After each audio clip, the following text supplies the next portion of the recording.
Émotionnel ou rationnel, en accord ou à l'opposé. Les rencontres de l'heure. Et là, on rencontre mon ami Philippe Lorange. Bonjour Philippe. Bonjour. Alors, est-ce que tu es arrivé ici sans trop suer? As-tu réussi à te rendre sans faire comme, mon Dieu, je pensais pas que je m'embarquais dans un marathon? C'est quand même bien allé parce que je vis comme à 12-14 minutes de marche, là, donc ça va bien. Quand même, tu as marché 12-14 minutes. Oui. Combien? On est rendu à 37, je pense. Quasiment, oui. Bon, alors, comment ça va aujourd'hui? De quoi on parle?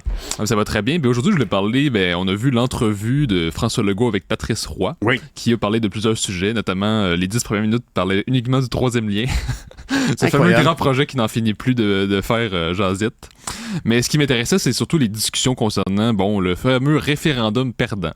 Parce que, Patrice Roy demande à François Legault, vous avez des conflits avec Ottawa, vous entendez pas sur la langue, la laïcité, l'immigration, plein de sujets, vous voulez des pouvoirs en immigration, tout ça. Donc, c'est quoi l'option? Est-ce que vous voulez faire un référendum sur l'indépendance? Est-ce que ça peut finir par être une option? Puis François Legault dit toujours, on voit dans les sondages que les Québécois n'en veulent pas de référendum, ils veulent pas de souveraineté, ils sont pas rendus là, donc je ne ferai pas ça. Et il dit, un référendum perdant, ce serait catastrophique pour le Québec. Ça, avec quoi je suis d'accord. Mais l'affaire, c'est que j'ai envie de dire, moi je me souviens quand je militais au Bloc, il y avait Martine Ouellette qui était chef, et elle disait, on le sait, elle était beaucoup pour l'indépendance, et elle disait, si on veut vendre un produit, il faut en parler, puis il faut en parler en bien. Si on parle toujours d'un produit en disant, c'est catastrophique, c'est perdant, c'est pas bon, prenez-le pas, mais évidemment que personne ne veut l'acheter. Donc c'est normal que si on regarde les sondages, puis à chaque fois qu'on parle d'indépendance, c'est pour dire, c'est perdant, c'est catastrophique, c'est clair que... Ça colore la perception du projet. Exactement, mais je pense... Et le mot, d'ailleurs, le référendum, excuse-moi, mais quand on parle de référendum, c'est quand même un moyen, il faut parler de souveraineté, il faut pas parler, c'est comme je te dis, on va aller au cinéma, j'aurais pas de te parler de la porte qui est coincée pour aller au cinéma. On va au cinéma, oui, la porte est coincée, mais on peut aller au cinéma. Si le projet, c'est pas d'ouvrir une porte. Absolument, tout à fait. Mais d'autant plus, c'est ça, c'est un mot c'est un mot qui peut faire peur, parce que dans le passé, chaque fois qu'on a fait un référendum, c'était parce que, on a eu des défaites, selon, de mon point de vue, évidemment. Du point de vue fédéraliste, c'est des victoires. Oui. Mais... très courtes, des victoires, d'ailleurs. Absolument, mais donc, je comprends que dans la conscience collective, ce mot-là peut faire peur, parce qu'on a l'impression que si on passe par là, puis encore une fois, c'est le non qui gagne, mais on peut encore reculer, parce que dans notre histoire, après 80, on se rappelle que Pierre Trudeau avait dit le non, c'est un non qui veut dire un oui pour le changement. Mais quel changement ça signifiait? Ça signifiait qu'on redessine la Constitution au désavantage du Québec.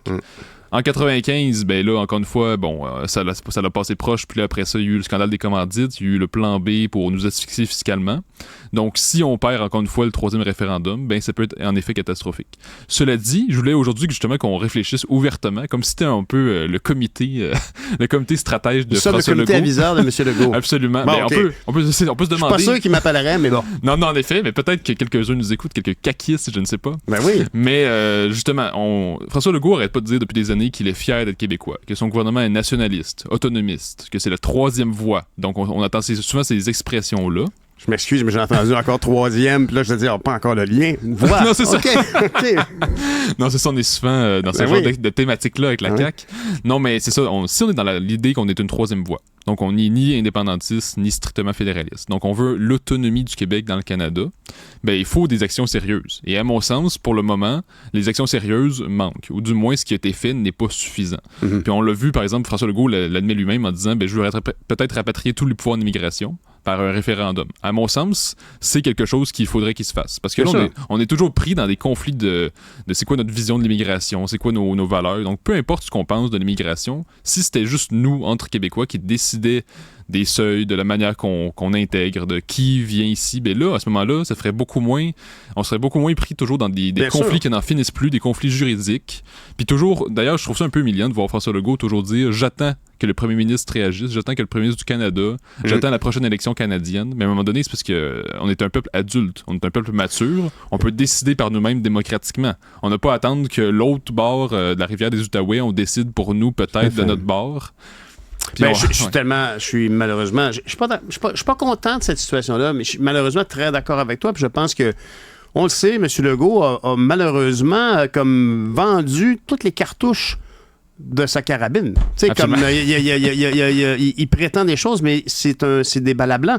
Je veux dire, puis j'ai peut-être pas une bonne analogie de parler de projectiles puis de forensic, mais il y en a pas moins que c'est triste de voir que quelqu'un qui a décidé de changer d'avis aujourd'hui, au lieu de dire, ouais, ben, je dois reconnaître que c'est un échec ce que j'essayais de faire, puis je pense que M. Saint-Pierre Plamondon semble fédérer des gens. Prenez-la votre retraite, M. Legault. C'est la meilleure façon de dire, bon, ben, écoutez, moi, je pense que mes avenues là, sont un peu bouchées. Je vais laisser les autres. Peut-être que Mme Guilbeault, M. Fitzgibbon ou M. Drainville aura des arguments supérieurs. On verra bien, mais pour le moment, on est dans une voie de garage, puis on a jeté la clé, honnêtement. Oui, je suis quand même d'accord. Mais je pense qu'il lui reste encore une marge de manœuvre. Parce que si François Legault démissionne, ben là, tu sais, les noms que tu viens de dire, ben là, il y en a 2 là-dedans qui sont clairement fédéralistes. Mm-hmm. Donc, c'est plus la troisième voie. Là, ça va être clairement canadianiste. Et oui. Bernard Drainville, là, souverainiste caché. Oui. Tout le monde sait qu'il l'est. donc, ce qui maintient l'unité de la coalition Avenir Québec, c'est François Legault. C'est François Legault. Absolument, tu as tout à fait raison. Oui. Parce que quand il est arrivé au pouvoir, il était extrêmement populaire pendant 4-5 ans. Là, c'est quand même récent. Ça fait juste quelques mois, peut-être 8-9 mois, que là, ça l'a dégringolé, puis c'est le PQ qui est de retour. Mais peut-être qu'il y en a, je pense qu'il y en a beaucoup à la CAQ qui s'imaginent qu'il reste 2 ans et demi avant la prochaine élection. Donc, il reste encore beaucoup de temps pour remonter la pente. Oui, j'imagine que beaucoup de gens pensent ça. Oui, ben c'est ça. Donc, François Legault se dit peut-être, ben regardez, là, en plus, les derniers sondages montraient une petite augmentation de 2-3%, donc il y a encore moyen de rattraper les choses. Donc là, on peut se poser la question, bon, quelle est la marge de manœuvre? Parce que là, la CAQ a l'air d'une sorte de pâle copie du Parti québécois qui est pas conséquent. Mm-hmm. Donc, ça fait en sorte, on comprend pourquoi le Parti québécois est toujours trône dans les sondages, finalement. Là. Mais les questions qu'on peut se poser, justement... Mais Philippe, si je peux me permettre d'intervenir ici, la remontée dans les sondages du Parti québécois est beaucoup liée à la personnalité de Paul Saint-Pierre Plamondon, puis à leur extrême efficacité à 4 députés. Ils ont réussi quand même à amener beaucoup d'éléments à la Chambre. Et tout ça, ça a commencé avec quelque chose de simple et rassembleur que la CAQ aurait pu mettre de l'avant dans son troisième voix-isme, c'est-à-dire de jurer fidélité au roi. Ouais. C'était si simple de le faire. Même au Canada, il y a beaucoup de gens qui y pensent. Ça aurait été une honte totale que l'Assemblée nationale soit la dernière à le faire. Heureusement, parce que le Parti québécois a poussé là-dessus. Ben là, pendant longtemps, il y a eu de la pression. Finalement, on a accepté que le serment soit alternatif. Mais M. Legault, c'est une grave erreur stratégique. C'est là qu'il a cédé le terrain du pragmatisme à quelqu'un d'autre, au PQ. Absolument. Mais ce que je trouve très intéressant de la démarche du Parti québécois à ce moment-là, c'est qu'ils ont fait quelque chose d'assez rare dans notre histoire, c'est-à-dire qu'ils ont fait quelque chose de manière unilatérale. Mm-hmm. Donc, ils ont forcé l'Assemblée à se prononcer sur le serment du roi, et donc, on a fini par abolir ça. Mais c'est ça, on a forcé les choses en se présentant devant le fait accompli, en disant, ben regardez, nous, on peut pas aller en chambre, puis pourtant, on a été élus. Donc, vous faites dur si vous commencez la chambre d'Assemblée alors qu'un parti politique ne peut même pas entrer. Exact. Donc, moi, je pense que l'unilatéralisme, c'est-à-dire ne faire ses propres actions, faire sa propre légitimité chez soi, sans demander la permission. Mm-hmm. Donc, c'est ça que ça signifie l'unilatéralisme, c'est on fait nos propres choses, on se présente devant le fait accompli, puis de cette façon-là, il y a comme une disposition législative qui se met en place, il y a une habitude légale qui s'est mise en place de manière unilatérale, puis on peut faire ce genre de choses-là. Tu sais, par exemple, on a parlé de l'impôt unique dans les dernières années. Je pense que c'est le genre de choses qui doivent se faire, parce que si on fait l'indépendance dans les prochaines années, ce serait intéressant d'avoir le plein contrôle sur nos finances tout de suite, d'avoir vraiment déjà mis en place les mécanismes pour avoir nos fonctionnaires qui sont centralisés devant un seul mécanisme de relevé fiscal. Et on se rappellera que, moi je me souviens que c'est un des moments chauds lorsque j'étais à la Chambre des communes, quand j'ai voté avec, honnêtement, là, je me souviens plus quel parti a présenté ça, de souvenance, c'est le Bloc, de permettre au Québec de lever ses impôts seul et de faire des remises à Ottawa. Il y a des députés du Québec qui ont voté contre ça. Alors qu'il y a clairement une économie d'échelle, puis il y a clairement un geste affirmatif, comme il y avait un geste affirmatif de percevoir ses propres impôts, parce qu'il faut toujours le rappeler, les gens... Malheureusement, les gens ont d'autres choses à faire. Ils travaillent, puis ils s'occupent de leurs enfants, puis c'est tout bien correct. Mais en politique, on oublie souvent que les provinces ont des statuts différents dans le Canada. Puis le Québec est la seule province à percevoir ses propres impôts. Mm-hmm. Les autres provinces passent par Revenu Canada, puis ils reçoivent. Nous, on voulait juste faire l'inverse. On est déjà bicéphale au niveau de la perception de nos rapports d'impôts, mais on pourrait aller plus loin, tout en, comme dit, en décidant de façon unilatérale. Il y a aussi André Binette, le constitutionnaliste, qui évoquait qu'on pouvait faire des gestes aussi forts que ça, de façon très naturelle, à l'Assemblée nationale, puis revendiquer, regarde, on l'a voté, c'est comme ça. Absolument, puis d'ailleurs, justement, l'histoire de l'impôt québécois, c'est intéressant, parce que c'est Duplessis qui l'a mis en place, et il n'a pas demandé la permission, parce qu'au départ, c'était juste l'impôt fédéral qui était paru pendant la guerre mondiale. C'est ça. Et ben Maurice Duplessis, puis on peut le voir dans la série Duplessis, il dit, ben nous, on va faire nos propres impôts aussi. Puis on voit dans la série, il y a un des ministres qui dit, ben là, ça va faire beaucoup trop pour les citoyens, puis là, les gens vont capoter. Puis Duplessis dit, non, regardez, vous allez voir, le fédéral va finir par se plier devant ce qu'on fait, puis ça va s'arranger, si vous voulez. Puis en effet, c'est ça qui s'est passé. Donc, il faut des gestes unilatéraux pour vraiment faire affirmer le Québec. Et ce qu'il faut retenir, c'est que François Legault veut pas s'affirmer indépendantiste parce qu'il veut mener sa coalition. Donc, on peut comprendre ça. Mais justement, ce que je veux dire, c'est qu'il y a une marge de manœuvre tout en continuant de dire on veut pas la souveraineté ni un référendum. Il peut faire des actions comme justement le référendum en immigration, l'impôt unique, des gestes unilatéraux. On peut aussi ajouter, dans l'entrevue, il parle d'une constitution québécoise. Ça, c'est un projet qui, à mon sens, devrait être mis de l'avant. Tellement. Parce que, vite comme ça, pour le citoyen ordinaire, on peut se dire, ben, ça sert à quoi? Ça change rien dans ma vie. Mais en fait, ça peut changer pas mal de choses. Parce Philippe, je t'arrête. Tu as parlé de constitution québécoise, mais tu as dit qu'on voit ça. C'est dans le programme de la CAQ, ça? C'était en entrevue. En entrevue avec Patrice Roy, il n'a pas exclu l'idée d'appliquer une constitution québécoise, d'en concevoir une. J'en doute pas. C'est vraiment, tu sais, quand on parle de fruits facilement cueillable. Je suis sûr que j'essaie de traduire maladroitement une expression anglophone, mais c'est ça, ce sont des fruits qui sont aisément accessibles. Aller chercher une constitution, ça se fait. C'est pas simple. Et d'ailleurs, le mot constitution, comme tu le dis, repousse beaucoup les gens, mais il faut se rappeler que quand ça nous repousse, c'est parce qu'on en a parlé pendant des années, c'est le rapatriement de la Constitution canadienne qui s'est fait sans le Québec, avec tout le sens, toute l'insulte qu'il y avait dans tout ça. Et on en a beaucoup reparlé, mais une Constitution du Québec, c'est la loi numéro 1. Quand on voit monsieur le roux, Donald Trump aux États-Unis, constamment évoquer les amendements, il parle de quoi? Il parle de la Constitution américaine, parce que c'est le texte fondateur d'une nation. Puis nous, on pourrait s'en faire un. Même dans le contexte actuel, c'est ce qu'André Binette disait d'ailleurs. Ben oui, mais c'est ça. Mais d'ailleurs, il faut savoir qu'une constitution, ça ne veut pas nécessairement dire qu'on devient indépendant. Parce que tous les États des États-Unis, il y en a quand même 50, ont leur propre constitution et ils restent pourtant dans le pays. Bien sûr. Même chose pour, en Allemagne, les Länder allemands ont leur constitution. D'ailleurs, Berlin a sa constitution et j'ai jamais entendu parler d'un mouvement sécessionniste berlinois. Et donc... Il y a une constitution pour la ville de Berlin. Oui. Wow! Absolument. Je sais que, moi, ce que je savais, c'est qu'il y avait une constitution en Colombie-Britannique. Est-ce qu'elle est un peu... Oui, ben, elle est peut-être un peu théorique, mais ça n'a pas l'importance.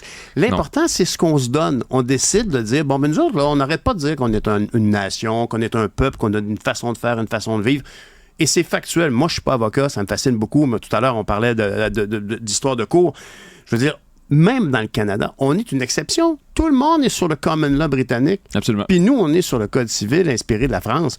C'est quand même fondamental, là. C'est, je veux dire, la vie des familles est quelque part est gérée par le Code civil. Oui. Les divorces, les responsabilités, les poursuites, les droits, les obligations. Alors, tout est là pour le faire. Il faut juste vouloir le faire. Et là, M. Legault s'avance dans cette terre. Ben, il a ouvert l'idée. Ça fait déjà quelques années qu'on en parle à la CAQ.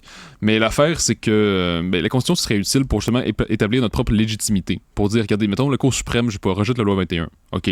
Mais on peut dire, regardez, nous, là, on va faire fi de la décision de la Cour suprême parce que nous, on a notre propre Constitution qui dit que la loi 21, c'est correct. Donc, c'est dans ce genre de dossier-là que ça pourrait fonctionner. Même chose pour la loi 96 qui est contestée. On pourrait dire, regardez, si la Constitution canadienne dit que ça marche pas, ben nous, on a notre Constitution québécoise. Puis on va dire, la Constitution québécoise, elle prime sur la Constitution canadienne. Pourquoi? Parce qu'on l'a pas signée, la Constitution canadienne. Elle s'est faite dans notre dos, contre nous, comme dit René Lévesque. Donc, on peut dire, la Constitution québécoise prime sur la Constitution canadienne. Donc, c'est à ça que ça sert. Donc, ça peut servir sur des dossiers, justement, linguistiques, laïcité, ou toutes sortes de dossiers économiques aussi. Mais tu as tellement raison. Et le pire ici, c'est que de la même façon que la non-allégeance au roi était appuyée, le Parti québécois s'appuyait sur une volonté tranquille des gens. Puis moi, ça fait belle lurette que je parlais de ça à Ottawa, parce que la reine Élisabeth, c'est comme un meuble. Hein? Oui. On l'aimait bien dans le fond. Moi, quand elle est décédée, c'est un peu comme ma grand-mère qui est décédée. Je la trouvais un peu fatigante, puis un peu stricte, puis un peu rigide, mais j'avais quand même un certain attachement, peut-être à force d'avoir sur un 20$. Je ne le sais pas.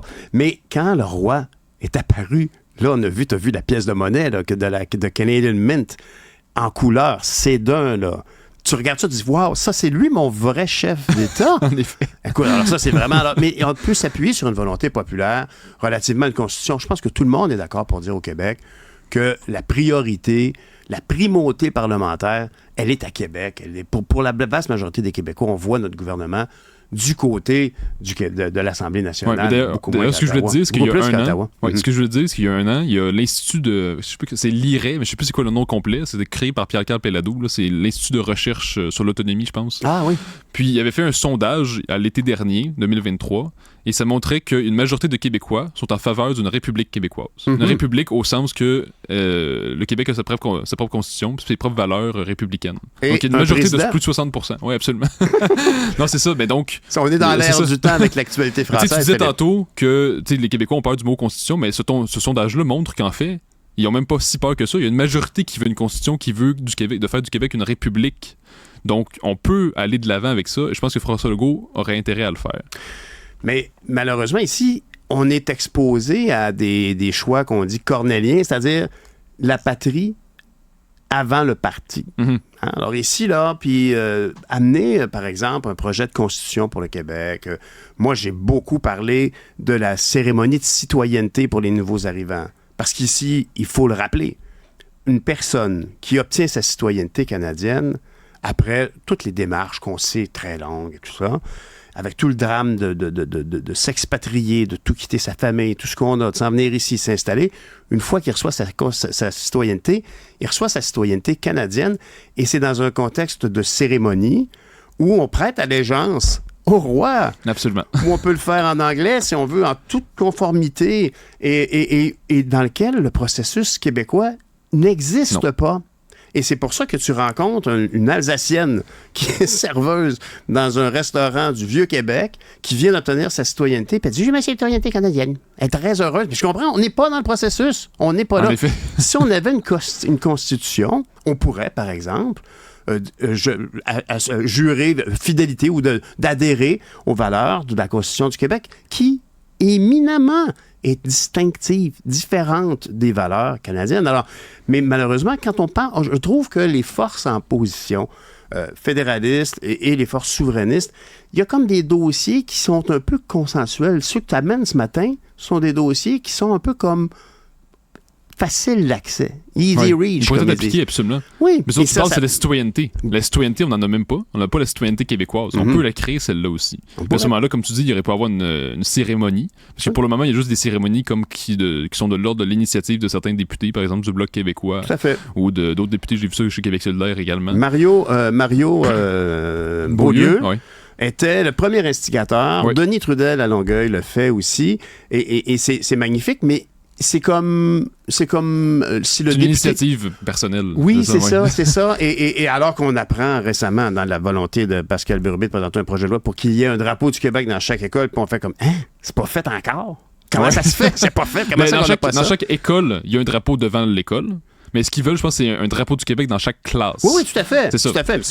Alors, cette cérémonie qu'organisent les députés fédéraux du Bloc québécois pave la voie à une initiative, mais qui devrait être relayée. Et j'avais présenté une motion à Ottawa là-dessus pour que Ottawa permette à Québec d'adopter son propre libellé pour ajouter la dimension. Philippe, c'est passionnant. On pourrait parler pendant 3 semaines, mais il y a d'autres choses dans l'actualité. Merci beaucoup, Philippe Lorange. Bonne journée.